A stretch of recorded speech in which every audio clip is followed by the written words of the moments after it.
Thank you. Thank you so much for having me. It's a great pleasure to have been invited. I will be, I'm going to deliver this talk with pleasure, but I'm also going to look forward to the upcoming talks by other scholars, many of whom are my friends, good friends and colleagues. So it feels like, the family has congregated again through this series. Thank you so much for organizing it. The talk is going to be more of a in breadth than in depth, by virtue of it being, sort of an opening inaugural talk. And so, even though I have some specific interests within this field, I will try to cover everything. However, a disclaimer here that this is by no means an exhaustive list of topics or approaches. I'm merely raising flags about certain things that I think are important, but I think it's hopefully it's just in 45 minutes. It is literally impossible to cover the whole field. So I'm just sort of giving everybody heads up that if you really want to find out in depth. There will be some sources I will be recommending throughout the talk, but yeah, this is merely a starter, and definitely, the talks that come up after my talk will fill in certain gaps that I might leave out. So, again, my pleasure to start, and I'm just going to first begin with a sort of structure for the talk, just so you know what to expect today. I'm going to give you a little bit of very brief, really, background about religion, religious reform, and technologies, just to sort of place it in a more historical context. I'm going to talk about stages in specifically in research, as it sort of started maybe in early 90s, religion online, and how the attention of researchers and scholars has sort of shifted and, from descriptive to more analytic. So we're going to have a very quick look at that. And then the biggest part of the talk is going to involve themes in this research field, themes that, I have come across that definitely, I think they're very important. But again, like I mentioned previously, it is very likely that there are themes that I might not have even mentioned. There will probably be such themes in the future as well. So not entirely, exhaustive. And then I'm going to talk about challenges for researching digital Islamic spaces. Challenges for researchers, challenges more sort of broadly, and maybe I will suggest a few research questions that hopefully will be addressed in future, because it is still very sort of vigorously growing field, and that's not least because technologies that are sort of carrying religion into this digital space are evolving. So the research has to follow, the research methodologies have to follow, but with that, each new technology brings with itself new questions, but also challenges and difficulties, especially in the field of ethics. So let's kick it off. Of course, technology doesn't start with digital technology. I like to really sort of start off with looking at the printing press. So sort of, something that is kind of that organically grew out of the German context. And so we know that the sort of increased degree of access to religious texts generally that is afforded by technologies provides sort of impetus for reformist movements. And so with the advent of Luther's thesis in the 16th century, the printing press became sort of really of paramount importance for Protestant ideology and theology and the rise of Protestantism. Protestantism sort of challenged the papal authority, Protestants accused church officials of abuses of power. But importantly for this talk, they emphasize the importance of believers reading and interpreting the scripture themselves. And so the Bible had to be translated into national languages and then spread to people, spread to the masses, really, because it used to be a very elitist sort of book. And people, not everybody, of course, could read, but this kind of began the process of popularizing the scripture in Europe. And so, yeah, the ability to distribute these religious texts and by implication, also radical theories to the reading public allowed for this fundamental shift in the understanding of religious authority. Fast forward about 400 years, and we've got the evangelicals in the US. Mostly evangelicals in the US are kind of associated with maybe TV churches, mega churches. The 80s, that was the rise of that. But really, the beginning of that kind of technological career of evangelical Christianity in the US was the 20s and 30s, between the two world wars, when preachers basically were able to use radio to preach their old-fashioned gospel. And so that's how they were able to sort of, this was like an advertising. They were able to enhance their social status. And in this kind of nation that was really quickly industrializing. So people were enthralled with technology. They wanted to buy radios. Radios were very popular at the time. So evangelicals were very kind of smart in recognizing the potential of the radio for their religious interpretations.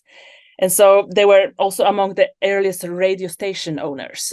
They bought radio stations to distribute their message. And so despite their sort of really restrictive network policies and regulations, they were able to spread their message. And so some names of the time, Charles Fuller and Walter Maier, they were the key preachers that became kind of symbols of the rising influence of public evangelism, evangelicalism in the United States, because they proved that this sort of evangelical broadcasting was commercially viable. So basically, that also involved advertising. Advertising really helped the viability of the radio stations. But what it did is it paved the way for the rise of the electronic church, the evangelical church in the United States. So these are two examples of this kind of really profound sort of, you could say, turns in religion and technology. And then let's sort of fast forward about 40, 50 years into Hosni Mubarak's Egypt. At the time, it was a very sort of strict regime, and Mubarak did not allow opposition, and so one of the sort of ideas was that the state-controlled mosques and the state-controlled preachers, and Mubarak's idea was that was going to be the Islam, that was going to be like the state religion, but it was also state-controlled. And well, life doesn't work like that. People have their own ideas, and a lot of people were inspired by the ideas of revivalism, and so there were the so-called private Islamic preachers. They did not really have an easy way to distribute their preaching just through the state channels, because they were not allowed. They were competition for the state preachers. So what did they use? They used cassettes. And a cassette right now, it just seems like such an ancient piece of technology, or, who has a cassette in their home. But in the 80s in Egypt, the cassettes were like the major vehicle that got those very often different types of sermons to the masses. They were playing, and Charles Hirschkind, has written a really good ethnography of the cassette sermons. It's called, I think, Ethical Landscape. And so he talked in his book about how these cassettes were everywhere, in the taxi cabs, in the buses, in the markets. And so they were really received by the masses with with pleasure, delight, and enthusiasm. And so yeah, that was one big step in the sort of popularization of the revivalist message.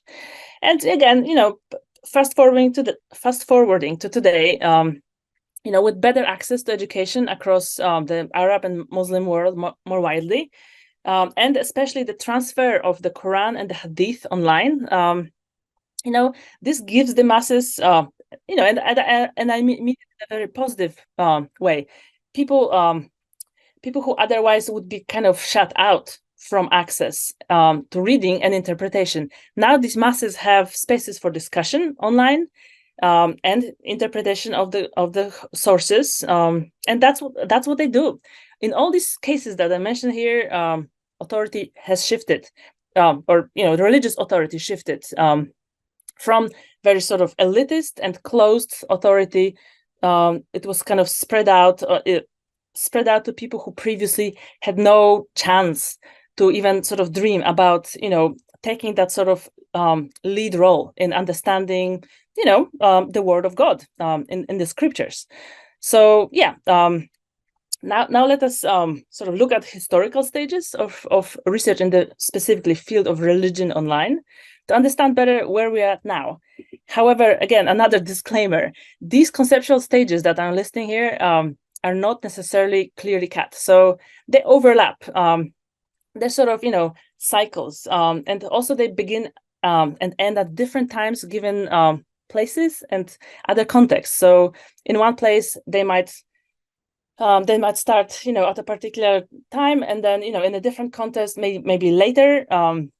They might sort of sometimes happen concurrently. It's not as clear cut as here, but for analytic purposes I just kind of listed them. It was Heidi Campbell, to give a proper reference, a very sort of famous, very long-standing researcher of religion online, not Islam specifically. I think her specialism is Christianity, but Heidi sort of is really big on kind of theorizing online religion.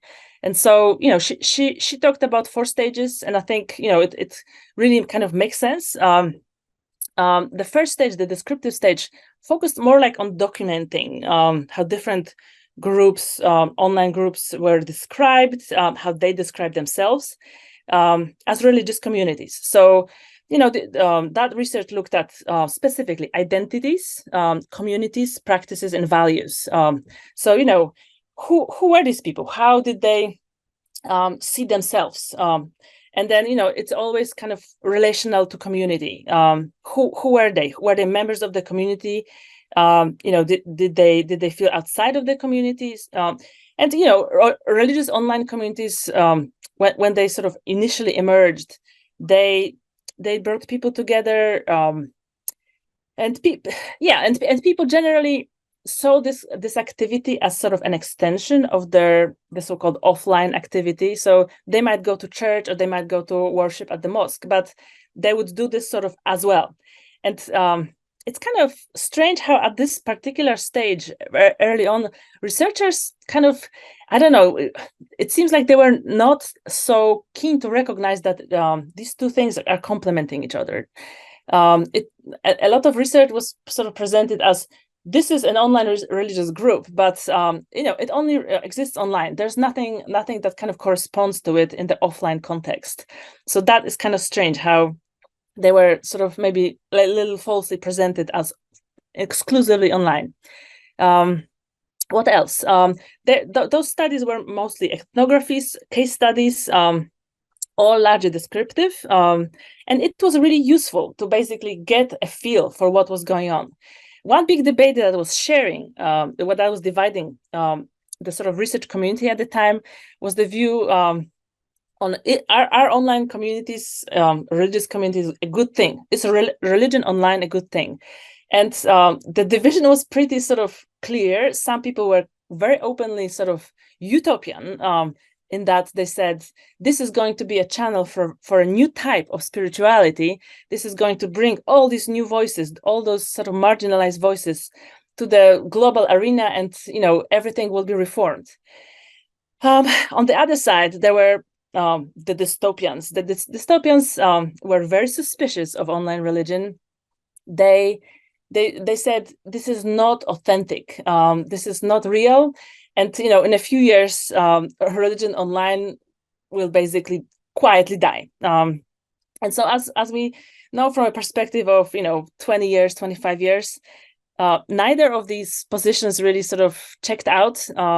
Really, the reality is much sort of more in the shades of gray, in that there are good things about religion online, there are positive aspects of it, but there are also many negative aspects. And I'm going to sort of refer to both of those throughout the talk. Categorization stage. That was sort of simply basically looking at how communities sort of function and how they perform online. So it was sort of maybe a little bit of a sort of extension of the descriptive stage, but they will try to organize. Here we've got maybe online churches. Here we've got discussion groups, that kind of stuff. Then in the third stage, scholars woke up a little to the fact that religious offline institutions are still there. They're still around, and in some cases they're thriving. In some cases they're not. But there was an increased sort of interest among scholars in how these offline religious institutions harness online affordances. So essentially, how does a sort of a real church design its website? Does it bet on, or does it sort of invest in trying to attract new members or retaining the existing members? Are they trying to fundraise? Are they trying to promote their theology? There was this kind of realization that amongst religious people, lay and clergy, there will be people also interested in the technological affordances. And the fourth stage, largely, it is what we have now. It's the current stage, you could say, where all these sort of shades of gray and different elements come together. Scholars are really interested in the online-offline crossovers. And frankly, this is one of the things that still hasn't really been put to rest, in that it is really still there is no consensus on how online behavior can sort of impact offline behavior. But that remains a topic of interest. Okay, so yeah. Now moving on to the sort of main core of the presentation. Let's here's the sort of list of topics that I personally identified based on my work, based on my sort of interactions within the field. The first two topics I sort of highlighted to indicate these are more like theoretical topics or theoretical interests. The first two infuse all the remaining ones. So basically, each of these topics, beginning from women and queer Muslim digital spaces to Islamophobia and hate speech, they will very often, studies will talk about agency and authority. So just kind of, it really should be sort of organized as a matrix, but this is simpler. So in the interest of simplicity, I left it like this. And yeah, naturally, I'll say more about my own research areas, more my research interests, and I will raise flags.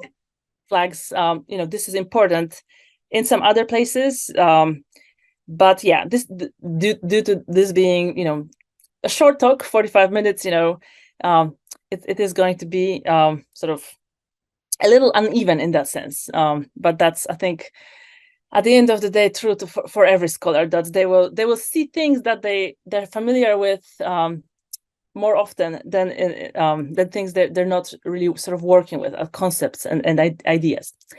Okay, so yeah, authority is the debate or a theoretical concept that was raised very early on, and in terms of digital Islam, is really the question: who has the power to define what Islam is?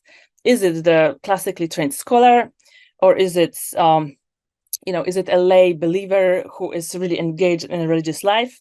Or is it someone who lives on the margins of the community for whatever reason? And so the answer to this question used to be sort of really clear, and it is true that new media, social media, have complicated it because more people claim to have that authority. And so John Anderson in 1999, I think it was the book called New Media and New Muslim Media. Sorry, and so he had this chapter. It's an edited book. He's a chapter, the Internet and Islam's New Interpreters. And I remember when I was beginning, this was a very foundational chapter for me in understanding how this kind of came about. So Anderson's idea about the atomization of authority in the field of Islam and digital media was that he said many Muslim students of technical subjects in the West applied methodologies they had learned during their studies to religious texts. So they might have been studying mathematics or physics or philosophy, and they applied this to religious texts, the Quran, the Hadith, undermining classical authority in interpretation. This is talking about students in diaspora. So in diaspora in the 80s, 70s, 80s, 90s, a lot of these students were sort of bereft of access to traditional networks. They did not maybe have a mosque that they could easily attend. At the time, access to sort of religious spaces on campuses was much more sort of homogeneous. There was probably a church, but not necessarily a prayer room. And so all these students who were diaspora students, they basically had to devise a place where they could meet, where they could sort of exchange those reflections that they produced. And so that's how they had to create their own networks. And that sort of by having those spaces, that sort of undermined the traditional authority even more. And yeah, the study of digital Islam today, sort of that looks specifically at authority, generally sort of admits that in some senses digital media can extend the traditional authority. They can sort of bolster it. So in a place like Saudi Arabia, for example, where internet is kind of heavily surveilled, there will be a very different sort of situation for those who might want to voice alternative sort of religious views. And so yeah, in these kinds of contexts, where especially where there's censorship, digital media will inevitably extend traditional authority. But in a lot of places, the alternative voices, the marginalized subaltern voices, will kind of have a platform. So it's a mix again. Like utopian, dystopian. It basically depends on context, as with most things. And so yeah. Related to authority is, of course, agency. It's another theoretical theme that cuts across these various topics. And so keeping in mind that Muslim scholars specifically have long contested the sort of liberal and triumphalist notions of agency. So basically agency being something that is individual, that is that it is all about stating who you are and acting on your own in resistance to others. Well, Ali Shariati, Talal Assad, and the late Saba Mahmoud, who wrote The Politics of Piety, and another book that I thoroughly recommend if you're interested in the sort of critical theoretical sort of debate on agency in relation to the Muslim world. So basically, all these authors argued that agency does not have to be individual; it can be collective, and does not have to be, importantly, channeled through resistance to other phenomena, to other powers. Saba Mahmoud specifically kind of coined this idea of pious docility, that basically you can exercise your agency by kind of looking inward almost, then basically outward resistance. And so so keeping that in mind, that a lot of Muslim scholars challenged the Western neoliberal sort of ideas of agency.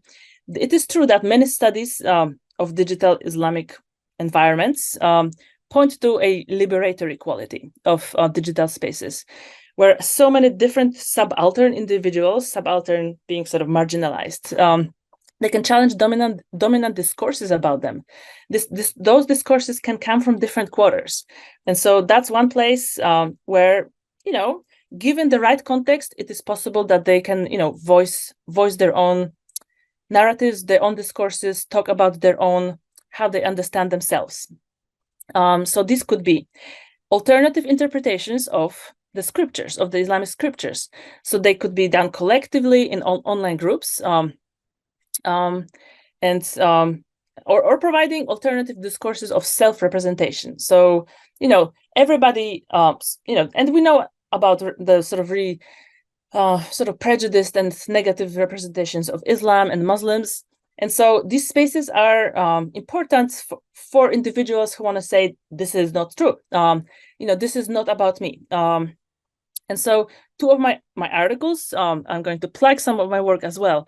One from 2013 and one from 2017, explored specifically how by publishing everyday ordinary photographic self-portraits on photo sharing, like sites like Flickr, women who wore the niqab exercise their agency in the face of Islamophobic media representations of Muslim women's veiling. So I'll show you some of those photos in a moment, but I want to say a little bit more about the sort of history of research about women, specifically digital spaces, because I'm moving from agency to the next bullet point. So I want to talk a little bit about the work of Gary Bunt, who is, I think he's one of your speakers in a few months.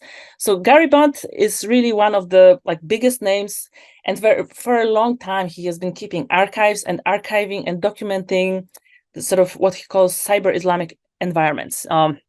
So I remember when I was a doctoral student, I was doing my literature reviews. Gary referred to women's spaces as something that he could not ethically access because he's a man. A lot of women's groups, and I'm talking about Web 1.0, so email groups. But these days, this would apply also to the Facebook closed groups, for example. They're women only. They're private. So Bunt called these groups e-hijab. That's kind of an interesting, they had this sort of, there was a curtain, you could say. So most websites about, these were these groups that male researchers really couldn't sort of ethically access and therefore write about. And so there was nothing much about them. What you could access quite easily was websites, kind of static websites. That's what was kind of big in the 90s. Early 2000s, but on those websites, women were they were content themselves. That was striking for me, as I was sort of just starting my research, my sort of trying to develop some familiarity with that field. The websites were generally about Islam, and then there was a category woman, and that could include something, some sort of fatwas or some interpretations of the scriptures about covering, menstruation, breastfeeding, family, the women topics. And so that seemed very strange that, and it did not seem to me like these sections, it was the organization of them in how women became, one of the topics of interest rather than authors, perhaps. And so, so basically, the path was clear. To find out about women's voices, you need to go into studying the groups. And gradually, some research about the women's groups emerged, and very early articles were by Susan Bastani, Lenny Brower, and Fazila Bhimni. So they were basically talking about how women interact online, what they do. And one of those, some of those groups that they described were mixed gender. So Fazila Bhimi, I remember, she wrote a chapter about interactions in a mixed gender group, and it really sort of brought home the fact that women can actually not they don't necessarily have to represent very progressive values, because you could say, oh, that's in their interest, therefore they will be pushing for equality, and sort of progressivism. But I remember one particular exchange that Bahimi related, and it was about playing some sort of music. I think sort of like a particular kind of music that was popular in Pakistan. And I remember that one woman kind of challenged that. She was quite clearly of like Salafi orientation. She said, any kind of music is not Islamic. We should not be playing any sort of music, even if it's coming from sort of our own homelands. And then a man kind of challenged her, and he started kind of piling on her that she's too conservative, and she should not be talking, whatever. And then she said, brother, I have the right to speak for myself. It's un-Islamic that you're trying to silence me. And so it's quite interesting how she was defending more sort of conservative values, not listening to music. But in order to do that, she mobilized the idea that she has, as a Muslim, not as a Muslim woman, but as a Muslim, she has the right to speak up and make her position known. So I remember how that really was kind of foundational for me to recognize that there will be there will be women who are conservative, who will be there online, and they will be also passing on their messages. And yeah, I was also a women's studies student, so I would say I was very prejudiced at the start, thinking I'm going to find these progressive Muslim women, and I found all sorts of views in those groups. So yeah, what I wanted to share next. Yes. So here we've got the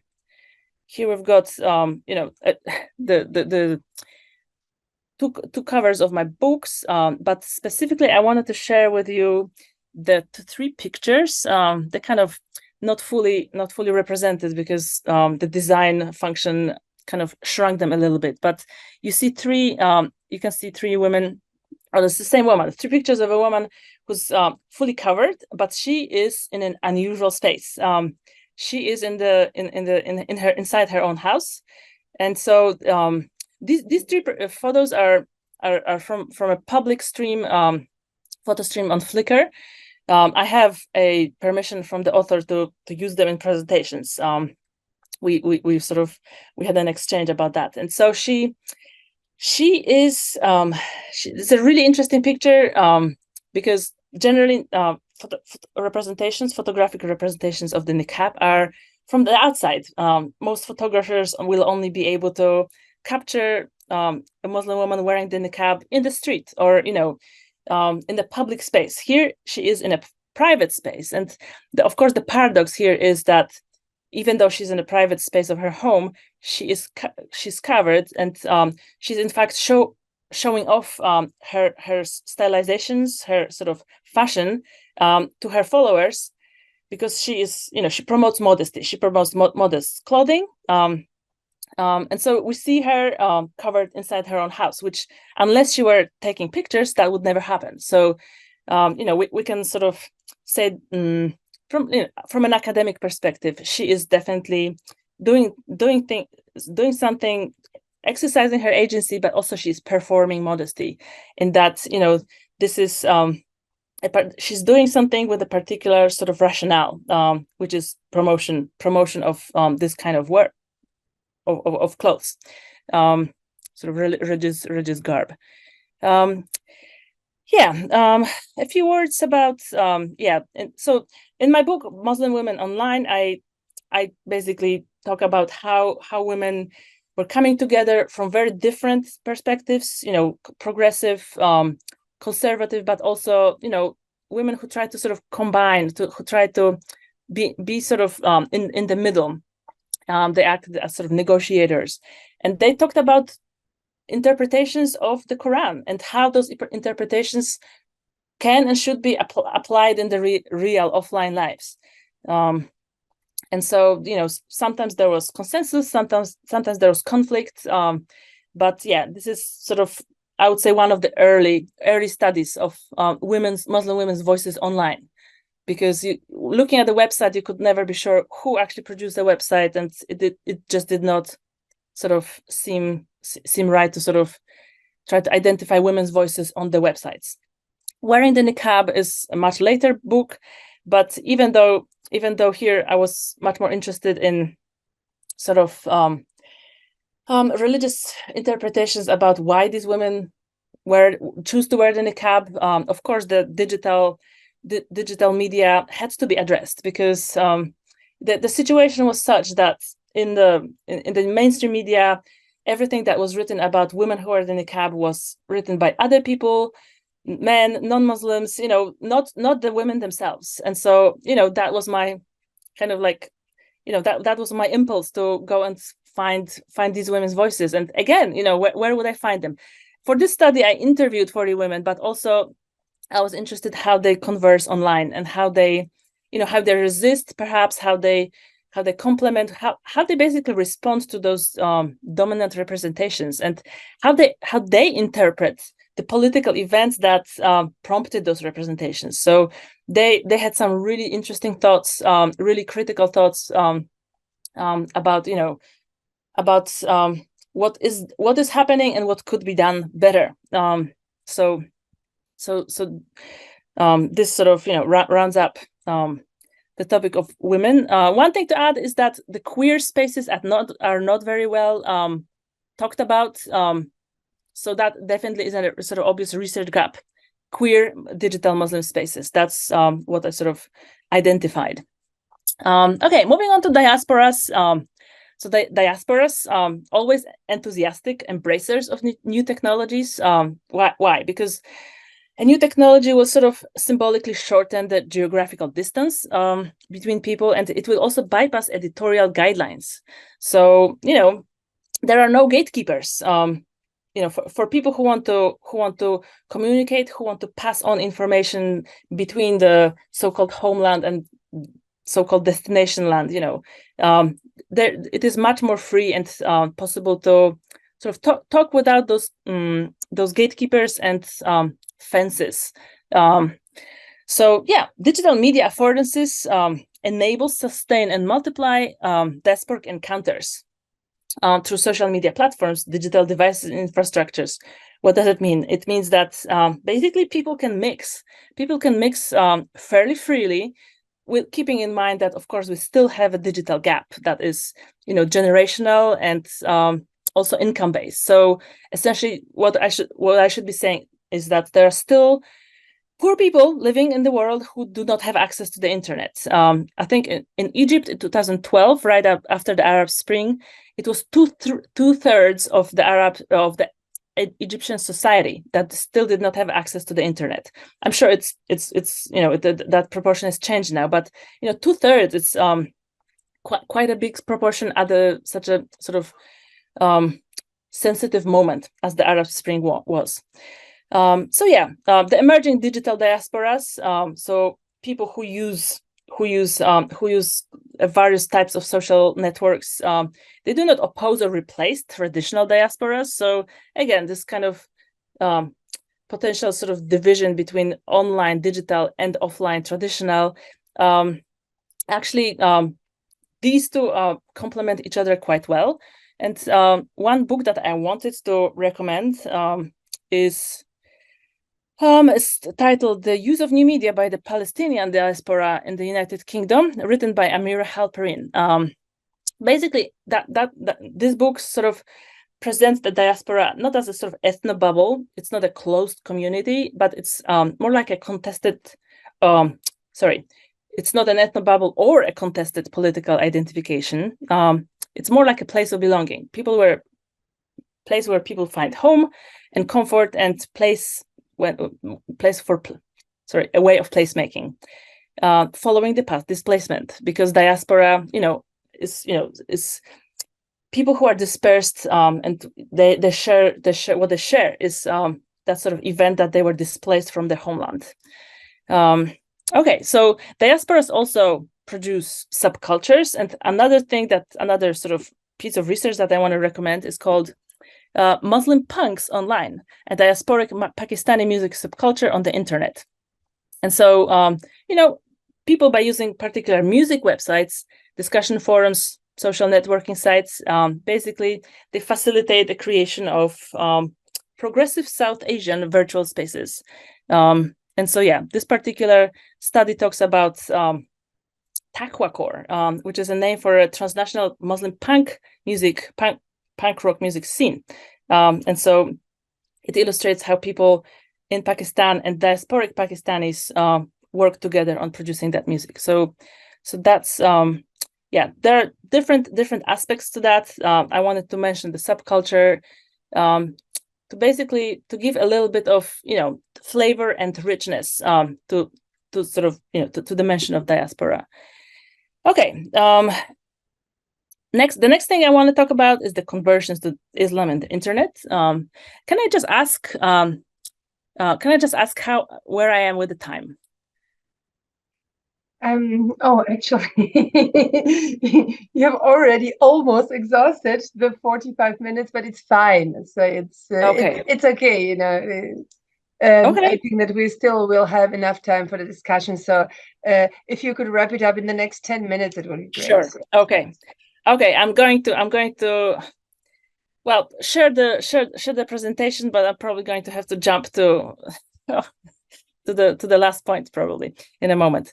Okay, so I want to talk about conversions because digital technologies have from the beginning supported religious conversion, and Islam is no different.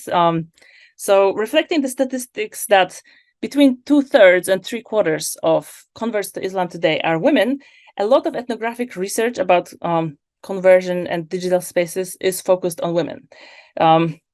So one of the pioneers of the study of online conversion to Islam is Karin van Nieuwkerk from the Netherlands. She wrote a chapter in an edited book in 2006, which was kind of really important, kind of almost foundational. In that, she said women convert to Islam often through online interactions with Muslims online, or reading texts online. And so, basically, this is definitely an important sort of digital marketplace where people can learn about new religions, especially people who do not have experience of that lived religion. So one of my own homeland, Poland, is a good example of that, in how we have only a very small Muslim minority, but in my research, I came across women who had never met a single Muslim person in person, but they basically came to know Islam. They learned about Islam and Muslim people online, in online groups, and that was sufficient for them to make such a huge life decision to convert. And then once and Van Nieuwkerk also said, once converts convert, they very often begin their own process of proselytization. So they sort of they create their own profiles, websites or blogs, and they begin to spread the message that was so transformative for them. So we can see the digital channel as being kind of a catalyst for conversion and activation of converts. In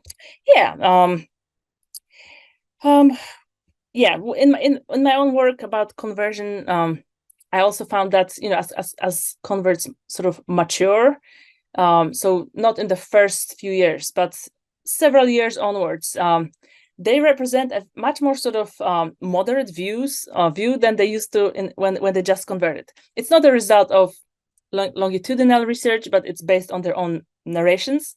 How did they tell me that they used to be like full of fire and brimstone, but now they're totally moderate?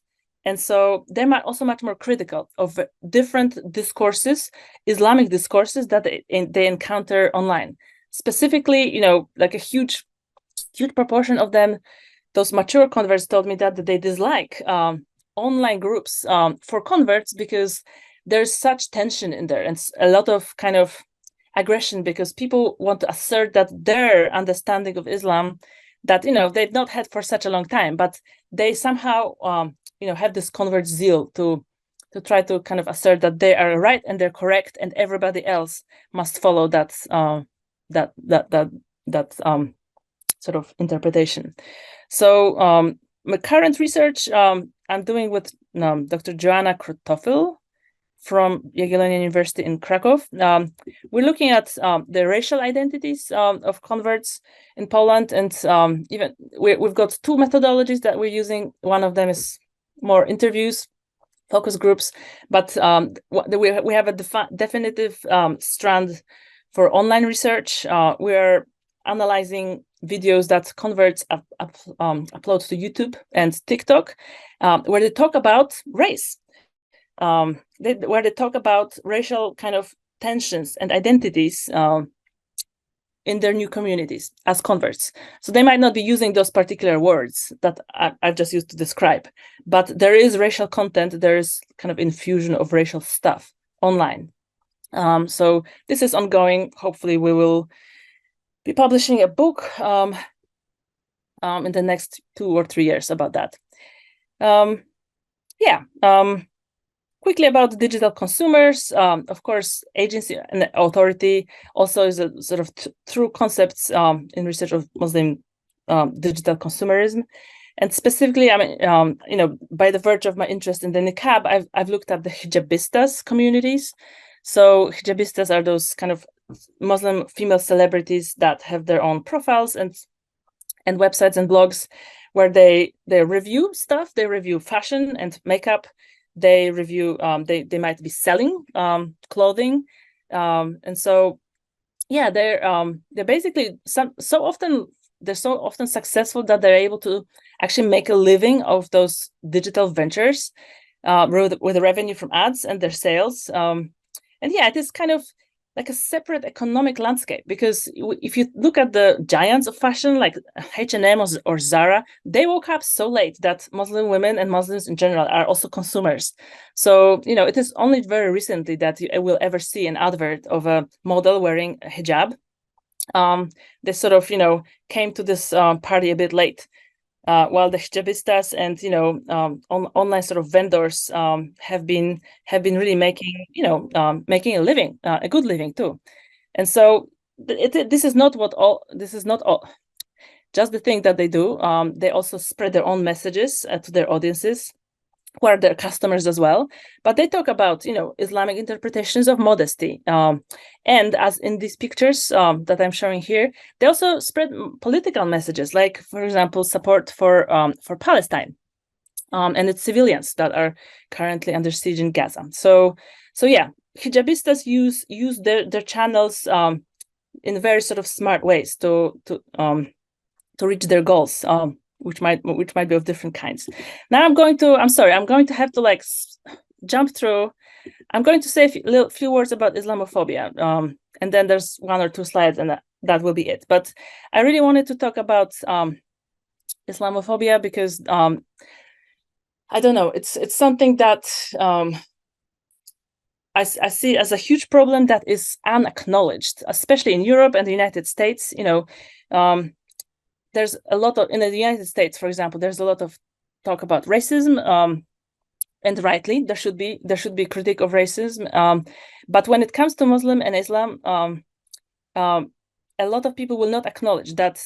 In fact, Islamophobia is a misnomer, because phobia means fear in Greek. So really, it should be it's not the fear of Islam, it's the hate of Islam. So anti-Muslim racism works much better.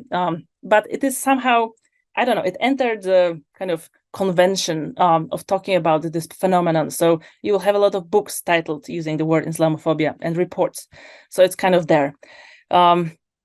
But yeah, so we know that members of all groups can be radicalized online. And one of my previous slides was talking about, extremism and terrorism, but also people who see particular faiths, specifically Islam, can be radicalized online. They see Islam as a threat to their existence. And so, there are these Islamophobia networks online that are very well funded. They're supported, organized.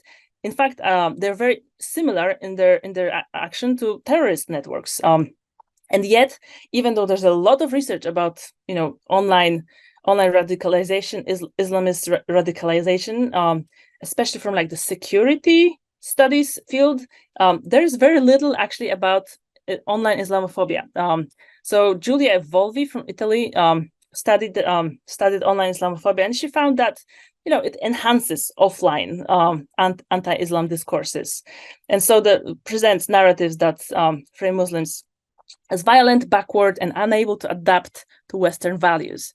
Islamophobic tweets also have some peculiar characteristics, says Evolvi. They foster global networks, contain messages written by trolls and bots, and contribute to the spreading of fake news. And so Islam in the Islamophobic online discourse is presented as monolithic, separate, inferior. So it is, that sort of Islamophobic subculture or networks, they're very similar to what we see, in politics, in just traditional media. But the interesting part is that online people mix, and so there's very possibly you will see an article on an online platform like of your favorite newspaper. It will be about some aspect of a Muslim life, positive, regular, mundane aspect of Muslim life. And in those kinds of spaces, you will very often see terrible comments that bring this Islamophobic content, and they deny Muslims generally agency to speak about their own opinions, especially if Muslims criticize non-Muslims in any sort of context. That seems to really activate trolls. Okay. I'm going to move on to the last. Really, this is the last, but I think it's important to talk about challenges and new directions. And after that, we'll have the questions. So yeah, I mean, as a sociologist of Islam, from the beginning, I was kind of grappling and struggling with how to use which methodologies to use. And so I would say, we have the sort of well established content analysis, and we've got interviews maybe, but the methods to study religion and Islam in digital spaces evolve. And so there are more methods, like big data analysis, maintaining databases and geographic information systems. So all those different methods, I think they bring with themselves also ethical challenges. And so yeah, I mean, this is something that perhaps suggests that that research on digital religion will have to become a little bit more in sort of collaborative and maybe transdisciplinary, but the ethical issues remain. And so just from my own sort of backyard, the ethical issues involve those pertaining to closed groups, a question of privacy and informed consent in groups, as in, if there's a group of 1,000 people, how do you gain informed consent from, do you try to get an informed consent from everybody you want to quote? Do you try to get informed consent for using research from the moderator of the group? Or, do you just completely forgo the idea of informed consent and decide that you will not be quoting anybody, but you will paraphrase their their statements, so they cannot be sort of found via Google. And so this is a debate that has been raging since I began my doctoral research, and I think it's raging still. There's no consensus, so every researcher has to make their own decision, and they have to explain in the publications. They have to explain why they're taking that stance. Another ethical issue is related to to protection of the communities that we're researching, because as we have seen across the West, especially in the USA and in the UK, there have been policies that were basically targeting specifically their Muslim citizens. So in England, in the UK, it was called countering violent extremism, and doesn't have a name of religion in the title, the policy, but in fact, it created state structures that were surveilling Muslim people. And I know this because I knew somebody who was working for that particular initiative, state initiative in London. So as researchers, how can we make sure that what we write, what we find, is not then taken up by the state structures to basically harass and harass Muslims? I was told by that friend of mine that basically, my book that I wrote, which has nothing about like state politics, but it was in their library. So they're following our research, they're following what we write. Yeah, and then finally, representation issues. So related to the digital divide. And so when we're writing, we're writing about particular groups, and it's likely that we're writing about privileged groups because the unprivileged groups, might not even be online. And so it is really important to say, some people are silent in this research, and that's the reason. And therefore, my research only represents that particular group, if at all it represents them. Yeah, so further problems and challenges, disappearing and changing platforms. So that's specific for data collection. When users migrate, very often they delete their accounts, the data disappears. So that creates problems for longitudinal research of tweets, for example. One thing that kind of affects me personally is I'm very unhappy with how my findings have not been really compatible with the text-dominated academic publishing model. So a lot of my articles talk about pictures, about videos, and yet then I have to publish a paper, an article where there's really no allowance for text, for anything other than text. It just doesn't make any sense to me, because some things, when you want to illustrate, you need to illustrate. And so the question I'm raising is there space for publications that are something other than just a text-based paper? So yeah, that's just for me, but also with when I do want to publish an image, there's always so much paperwork and so much difficulty, and the publishers very often put limits on how many photos you can put in. So yeah, the text is still dominating publications, and it really makes communication of findings hard. I mentioned Twitter, the bots, but the final one I want to finish off with is online harassment of researchers who study Islam by Islamophobes. And so, I mentioned to you at the start that a lot of people I know, are going to give talks here in your series. In our community of researchers of digital Islam, there are a lot of stories about, how they publish this paper or a report, and then they're completely flamed on Twitter by people who hate Islam, and by people who hate to find out some objective facts about Islam that that they don't fit in with their expectations.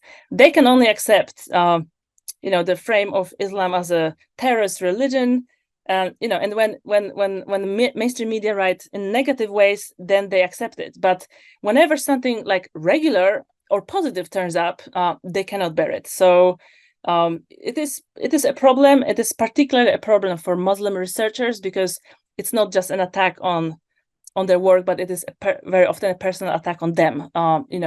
You are Muslim, of course you will be writing in positive ways because this is your community. But so there's this denial again of agency, not just to the regular Muslim sort of denizens of digital spaces, but specifically also the Muslim researchers who write about this stuff. So this is it. I hope I didn't go over too far. I'm gonna, some of the still unanswered questions, I'm going to leave this slide in case it comes up in questions, but otherwise, thank you very much. Danke schön.